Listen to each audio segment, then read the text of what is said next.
It happens in a single afternoon. A kingdom disappears. A royal family is broken.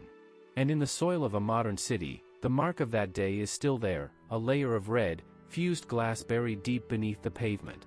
We talk about the Roman Empire as if it were only marble statues and grand speeches.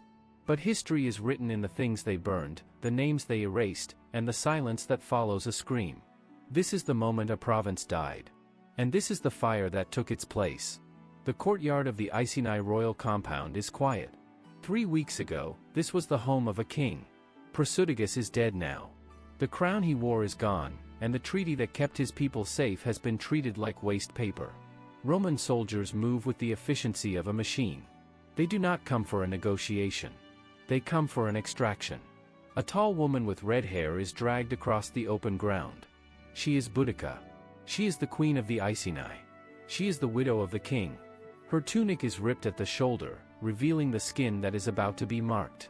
A centurion stands over her, holding a flexible rod. He does not hesitate.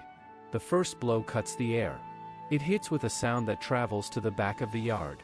Boudicca does not cry out. She watches. Behind her, near the wooden outbuilding, the door opens. 2 girls are pushed inside. The door closes behind them. What happens in that room does not need to be described. It is a calculated act. It is a demonstration. It is meant to show the Iceni nobles, forced to stand in the sun and watch, exactly what their lives are worth under the new management of Rome. The centurion brings the rod down again. The rhythm is mechanical. There is no anger in his face, only the boredom of a man doing a job. In the corner of the yard, the procurator's men are busy. They are not watching the queen. They are counting cattle. A clerk reads numbers from a wax tablet. Another man tallies the gold stolen from the royal hall. The Iceni nobles standing in the yard are frozen. They are surrounded. Roman soldiers line the perimeter, swords drawn, watching the crowd. One move from them means death. One protest means slavery. The queen is a mother, a widow, and a ruler, but in this yard, she is a lesson. The flogging is the lecture. The screams from the outbuilding are the footnote. The procurator, Catus Decianus, believes he has finished the job. He believes that by stripping the royal family of their dignity, he has stripped the Iceni of their power. He thinks the map of Britain has been rewritten by a few signatures on a will and a few lashes of a whip. He is wrong. He has not created a subject province. He has created an army. The air in the courtyard is heavy. The smoke from the cooking fires mingles with the dust kicked up by the Roman soldiers. Everything is being recorded. Not by the men with the ledgers, but by the people watching. Every lash. Every name taken. Every moment of violation. The queen is left in the dirt. Her daughters are brought out, broken. The Roman column turns and leaves, taking the gold, the cattle, and the dignity of a kingdom with them. They leave the queen alive. This is the first mistake. It is the mistake that will end the occupation. Stay with us till the end for valuable insights. Like, subscribe, and share to support the channel. Catus Decianus is an accountant by trade and an equestrian by rank. His world is measured in digits, interest rates, and the extraction of value from the earth. When he leaves the Iceni compound, he is satisfied. In his mind, he has performed a necessary administrative correction. The Iceni were a client kingdom, and a client kingdom without a male heir is, to the Roman state, a carcass waiting to be butchered. He rides back toward Londinium. The journey takes 4 days. As he rides, he does not think of the woman he left in the dirt. He thinks of the ledger. The loans that Roman financiers had pushed onto the Iceni nobility over the last decade are now due. The lands pledged against those loans are now forfeit. He has the inventory of the royal house. He has the numbers.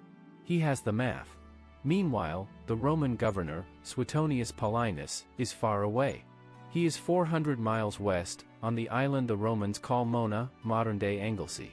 He is standing on a beach, watching his legions cut down white-robed priests. The sound of the surf is loud, and the work is bloody. He is busy securing the empire's borders against the last of the Druids. He is focused on the edge of the world, unaware that the heart of his own province has just stopped beating for Rome. In the Iceni heartland, the silence of the courtyard is replaced by the sound of travel. Riders leave the territory in every direction. They do not carry gold. They carry news. They carry the image of a scourged queen and the ghost of violated princesses. The Iceni nobility have nothing left to lose. Their estates have been stripped. Their status has been revoked. The men who stood to protest in the courtyard have been seized as slaves and are already chained in a column marching south toward the markets of Gaul. The message reaches the Trinovants, the neighboring tribe to the south. Their story is different, but the pain is the same. Their lands were stolen years ago to build a retirement home for Roman veterans, a place called Camulodunum. They were forced to fund the construction of a massive stone temple dedicated to the Emperor Claudius, a god they did not choose, on soil that was once their own. The temple looms over the landscape, a monument to a power that keeps them in perpetual debt. The riders find a tribe that is already at the breaking point. The Trinovants are tired of the temple. They are tired of the taxes. When they hear what was done to the Iceni queen, they do not hesitate. By the time the Roman autumn sets in, the math has changed. The procurator's ledger is irrelevant. The only number that matters now is the size of the army gathering in the woods. Cassius Dio, writing long after the smoke has cleared, estimates the force at 120,000. The number is likely inflated, but the reality is not. It is an enormous, singular, focused weight of human anger. They have a target. They are not marching for a random victory. They are marching for the place where the Roman system lives. They are marching for Camulodunum. Camulodunum is not a fortress. It is an experiment. It is a colonia, a home for retired soldiers who have given their lives to the Roman state. It has no walls. The senior veterans had argued that walls were a sign of fear, a display of insecurity that did not suit the dignity of Rome.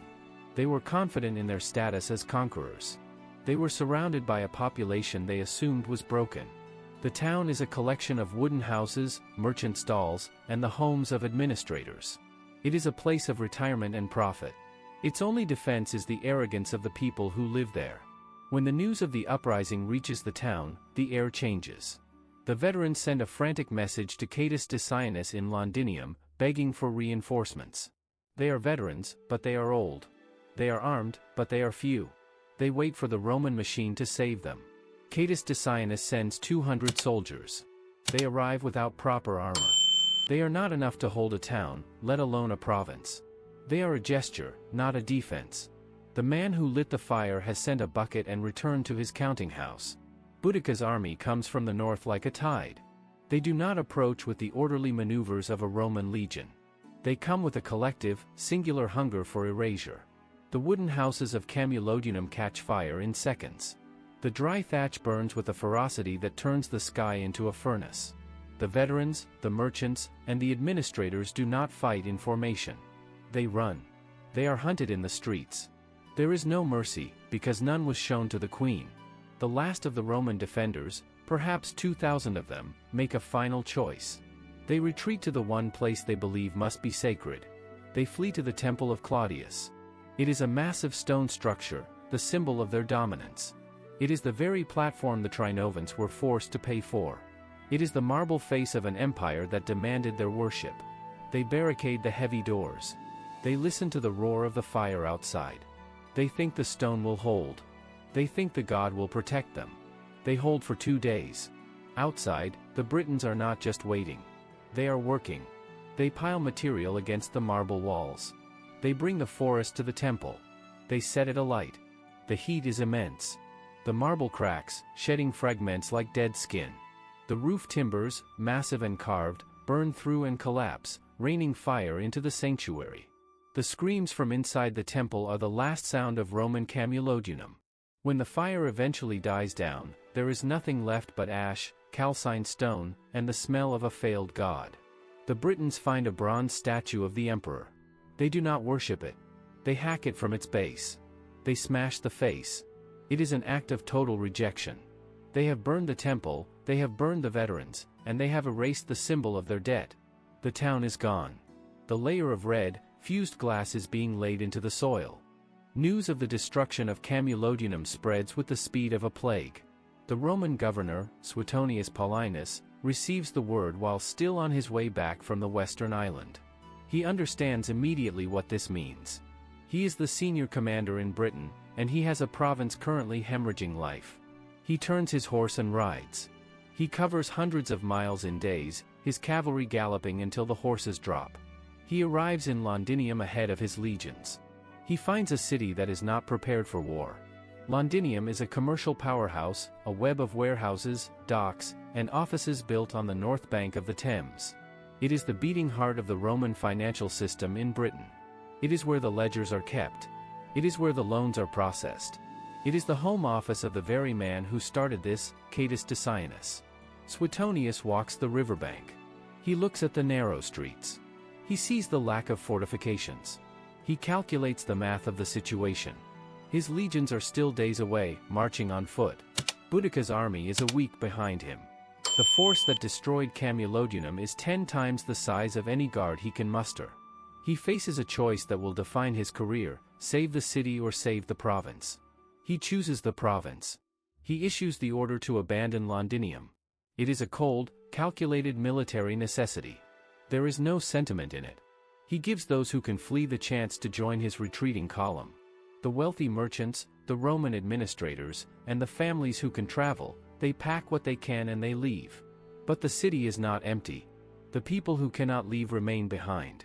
The old, the sick, the slaves, the merchants who are tied to their stock, refusing to abandon the wealth they have spent years accumulating. They stand in the streets and watch the governor turn his back on them. The silence that settles over the city is the silence of a death sentence. Boudicca arrives. She does not come as a diplomat. She comes as the force of nature that the Roman system ignored. Her army crosses the Thames in the dark.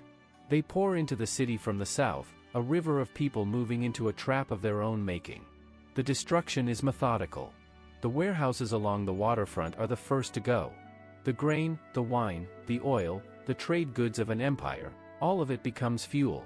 The merchant district is a maze of thatched roofs, and the fire moves from house to house with terrifying speed. The heat is so intense that the clay of the buildings fuses into a glassy, reddish-brown slag, baking the history of the day into the ground beneath the streets. There is no trial. There is no charge. There is only the fire and the end of the debt. The people trapped in the city wait for a mercy that is not coming. The Roman sources are brief, as if they cannot bear to look at the page. They record the outcome in one line: no prisoners were taken, no ransoms were accepted. The city that fed the Roman occupation is now feeding the fire. After the embers of Londinium have cooled and the road to the north has been scoured, Boudicca does not stop. She turns her eyes toward Verulamium, the Romanized heart of the province. The city burns with the same, terrifying efficiency as the others. The same fused glass and ash layer are stamped into the soil, creating a permanent, scorched record of the revolt. But Suetonius Paulinus has been busy. He has gathered his strength. He has joined his scattered forces, the 14th Legion and the survivors of the 20th. He is a soldier, and he understands the geometry of slaughter. He stops running. He finds his ground. The location is a tactical masterpiece, lost to time but clear in its intent. It is a narrow defile, flanked by dense, dark woods that make it impossible for an army to flank his position. The front is tight, a funnel designed to force a massive enemy into a crushing bottleneck. Behind his line, there is nothing but the reach of his own disciplined steel. Boudicca brings the full weight of her people to this spot. The sources say she has hundreds of thousands. The reality is an army of the dispossessed, the angry, and the desperate. Behind her lines, she makes a choice that seals the fate of her people. She places the wagons in a long, solid wall. It is a display of confidence. She wants the families of the warriors to watch the final victory. She wants the mothers, the children, and the elders to witness the moment the Roman yoke is finally broken. But in her desire for a grand, public triumph, she has built a trap. She has created a wall that her own people cannot retreat through. The battle begins. The Roman line is a wall of shields and iron. The Britons charge, a roar of human fury, crashing against the Roman shields. But in the narrow ground, numbers mean nothing. The Britons are compressed, squeezed together by the terrain and the pressure of their own kin pushing from the rear. They cannot maneuver. They cannot swing their swords. The Romans step forward in a wedge formation, a cold, surgical movement.